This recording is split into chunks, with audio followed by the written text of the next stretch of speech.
और खबर है बलिया से, जहां सपा सांसद सनातन पांडे ने बागेश्वर धाम के पीठाधीश्वर पंडित धीरेन्द्र शास्त्री को लेकर बड़ा बयान दिया है। उन्होंने कहा है कि इनका हश्र भी आसाराम की तरह होगा।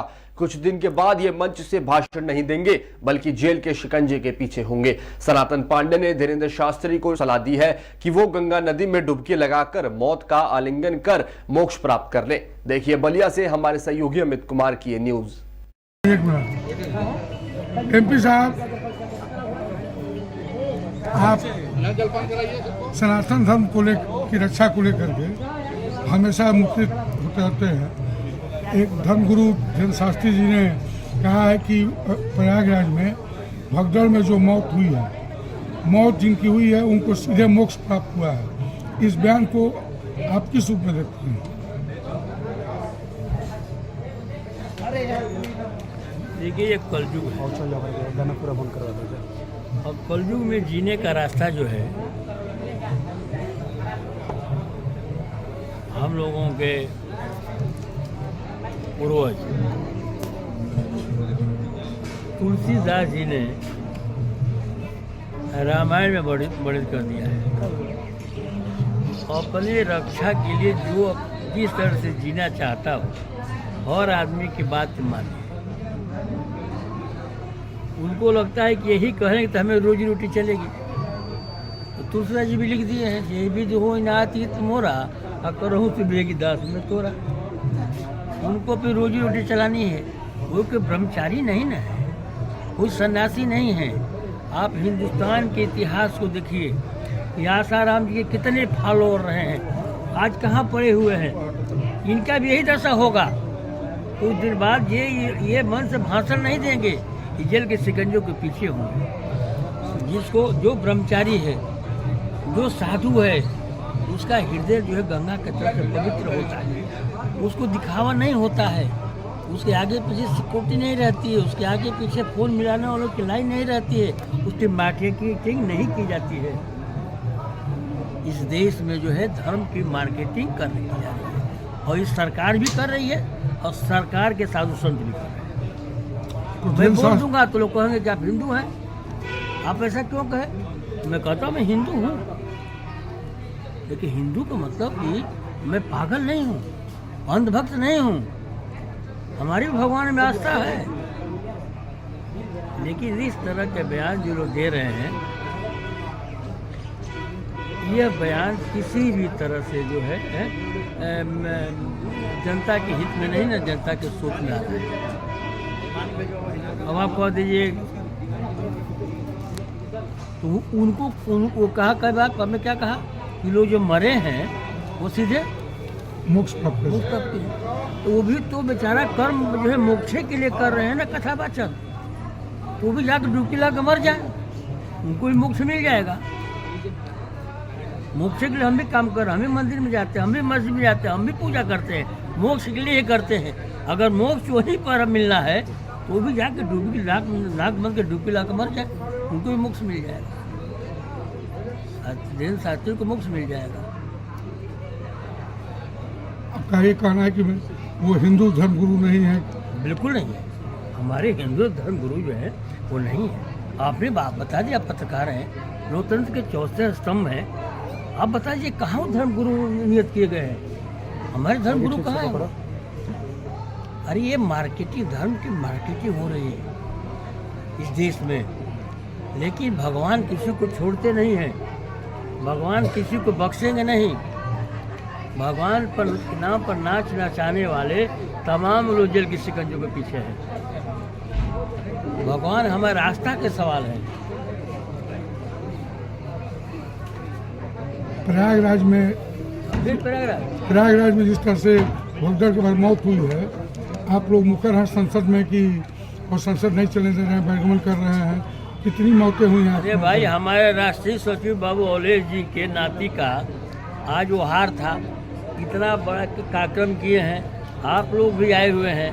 अगर इनकी कैपेसिटी 1000 आदमी को खिलाने की है, ये 10 आज के निमंत्रण दे रहे हैं, तो इनकी व्यवस्था मैनेजमेंट कमजोर माना जाएगा ना।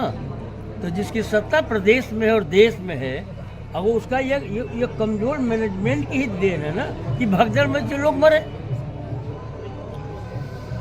सीधे सीधे सरकार दोषी है ना। आपके हिसाब से मौत की संख्या कितनी होगी? सरकार के आंकड़ा एक बात है कि मैं आपको प्रणाम करता हूँ कि आप लोग आंकड़ा के माने में आप ही लोग माहिर हैं। आप लोग 1 मिनट में गिन के बता देते हैं कि 1.5 करोड़ श्रद्धालुओं ने स्नान कर दिया। अब मरने वालों को 24 घंटे बाद बताते हैं कि 30 मरे 30 घायल है। तो ये इसका आंकड़ा तो जो सबसे बढ़िया आप के पास है और आपकी बात मानी जाती है, हम भी मानते हैं, जो कहेगा मानूंगा। दिल्ली में विधानसभा के चुनाव होने जा रहे हैं और मिल्कीपुर में भी उपचुनाव है, क्या इस चुनाव परिणाम को किस में देखते हैं? आप लोकतंत्र के चौथे स्तंभ हैं। आपकी भी जिम्मेदारी है, हमारी भी जिम्मेदारी है। अगर लोकतंत्र में वोट डलवाने की व्यवस्था एसडीएम से कहा जाए, नायब तहसीलदार से कहा जाए, लेखपाल से कहा जाए, दरोगा वोट दिलवाने की बात करे, सिपाही वोट दिलवाने की बात करे, कलेक्टर वोट दिलवाने की बात करे, डीपीआरओ वोट दिलवाने की बात करे, यह लोकतंत्र स्वतंत्र लोकतंत्र नहीं है। यहाँ पर लोकतंत्र की सीधे सजा हत्या हो रही है और सरकार जो है अपने बल का प्रयोग करते हुए अधिकारियों के वोट के बल पर चुनाव जीतना चाहती है। ये आम चुनाव है, जितना नाचना हो नचा ले योगी और मोदी। आम चुनाव में इनको पता चल जाएगा और 2027 में जो है समाजवादी पार्टी की सरकार और गठबंधन की सरकार बनने जा रही है। दुनिया कोई ताकत नहीं रोक सकती और आप भी हमारे साथ होंगे।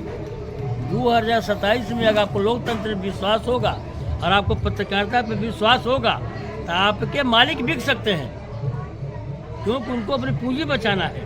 आप तो हमारे बीच के हैं, आप भी हमारे साथ होंगे। आपका कहना है कि भगदड़ से प्रयागराज में हजारों मौतें हुई हैं, कितनी मैंने मौत का अनुमान है लगभग? भाई अभी तक मौत का सरकार ने आकलन नहीं दिया है। लाशों की अंबार लगी हुई है, 5-6 जगहों पे भगदड़ मचा हुआ है, जो कि मीडिया के साथी और जनता बता रही है। हमारे गृह जनपद बलिया के जगहों से अभी सैकड़ों लोगों को पता नहीं लग पा रहा है। उनके तमाम लोग बलिया से जा करके वहाँ अपने गार्जियंस को, अपने माताएं बहनों को खोज रहे हैं। इस तरह से अनुमान लगाया जा रहा है कि हजारों में, बहुत ज़्यादा तादाद में लोगों का जो है इसमें मौत हुई है और सरकार पूरी तरह से आंकड़ा छुपा रही है। हमारे राष्ट्रीय अध्यक्ष जी ने जिस दिन पार्लियामेंट में बजट पेश हुआ है, पहला बात उन्होंने कहा है कि सबसे ज़रूरी काम है महाकुंभ पे लोगों को जो है, वो जो लोग मरे हुए हैं, जो लोग घायल हैं, उनके विषय में संज्ञान लेना चाहिए और वहाँ के विषय में चिंता करना चाहिए। ये राष्ट्र के लिए बहुत ही ज़रूरी है। अब इसमें तो आप देख ही रहे हैं, सब कुछ आपके सामने है। प्रयागराज में जो हादसा हुआ उसमें मौत को लेकर एक धर्मगुरु का कहना है कि जिनकी भी मृत्यु है उनको सीधे मोक्ष मिल गया है। इस बयान को किस धीरेन्द्र शास्त्री का यह बयान है, क्या कहेंगे? उस धर्मगुरु जैसे वैसे धर्मगुरु को भारतीय जनता पार्टी ने अपना एक एजेंडा के तहत पूरे देश में सांप्रदायिक वातावरण फैलाने के लिए भेजा है और हम समझते हैं कि अगर इस तरह की बातें वो कह रहे हैं तो उनको ज़मीन पे लेटना चाहिए और पब्लिक उनके ऊपर से चली जाए, तब समझ में आएगा उनको कि धर्म मोक्ष मिल गया उनको कि नहीं मिला। आम पब्लिक जो देखा जाए, आम पब्लिक मरी जा रही है और पब्लिक के विषय में ऐसे धर्मगुरु जो इस तरह की टिप्पणी करते हैं, बहुत ही घोर निंदनीय है। ऐसे लोगों को तुरंत सरकार को कड़ी से कार्रवाई करके इनको जो है दंडित करना चाहिए। ऐसे धर्मगुरुओं पर रोक लगाना चाहिए।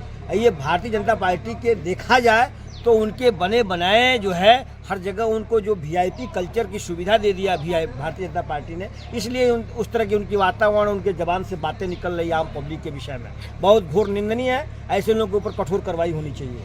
अयोध्या में मिल्कीपुर में विधानसभा का उपचुनाव होने जा रहा है। आज अखिलेश जी ने वहाँ चुनावी सभा भी की, लेकिन पिछले 2 दिन से देखने को मिल रहा है कि एक दलित बेटी की हत्या को लेकर के कल भी अवधेश प्रसाद सांसद रोए थे और आज भी योगी जी के बयान से वो इस कदर असहज हो गए कि आज भी वो रो दिए। आखिर में आपको, आपके सांसद को चुनाव जीतने के लिए आंसू बहाने की नौबत क्यों आन पड़ी? नहीं, देखिए, मेरे सांसद वहाँ के जनता के और दलितों के मसीहा हैं। जिस जनता को, जहाँ की सम्मानित अयोध्या और मिल्कीपुर की जनता ने हमारे सांसद अवधेश प्रसाद जी को 9 बार विधायक बनाया और मंत्री बनाया और जो भारतीय जनता पार्टी अपने आप को 400 सीट की सपना देख रही थी, उस अयोध्या जैसी सीट पे हमारे अवधेश प्रसाद सांसद जी की भारी मतों से जीत हुई थी। इसलिए अवधेश प्रसाद जी का जो आंसू बह रहा है वो जनता की आंसू है, और माताएं बहनें का जो आशीर्वाद उनको मिला है।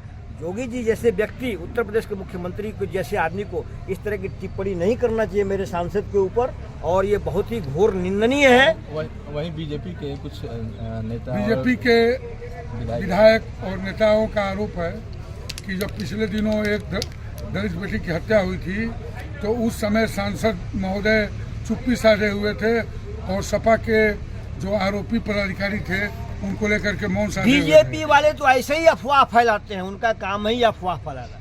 इसके पहले भी अफवाह फैलाए थे, आज भी अफवाह फैला रहे हैं। बीजेपी के बातों पे हम मीडिया के भाइयों से कहेंगे कि आप लोग ध्यान न दिया जाए, जो जनता के लिए जो सही बात है वो चीज़ बताना चाहिए। हम जहाँ तक समझते हैं कि एक जो हिंदुस्तान के राजनीति में जैसे बड़े चेहरे हैं, हमारे सांसद में जो टिप्पणी किए हैं और जो उन्होंने वक्तव्य दिया है, इसकी जनता अभी आज हमारे राष्ट्रीय अध्यक्ष जी गए हैं, यही नहीं हमारे राष्ट्रीय अध्यक्ष जी के समाजवादी पार्टी के चुनाव से इतनी घबराहट हो गई है, और भीड़ को देखते हुए अभी डिम्पल जी गई थी, उनके ऊपर फर्जी जो है केस चलाए हैं, बहुत घोर निंदनीय है। दूसरी बात, हमारे जो प्रत्याशी का होर्डिंग पोस्टर बैनर लगे हुए हैं, जो चुनाव आचार संहिता में उसको खर्चे में आप जोड़ सकते हैं, उसको वहाँ का सरकार और प्रशासन जबरदस्ती हटा रहा है, यह भी घोर निंदनीय है। फिर भी वहाँ की जनता मिल्कीपुर की जवाब देगी और भारी मतों से चुनाव हमारे प्रत्याशी अजीत प्रसाद जी को जिताएगी।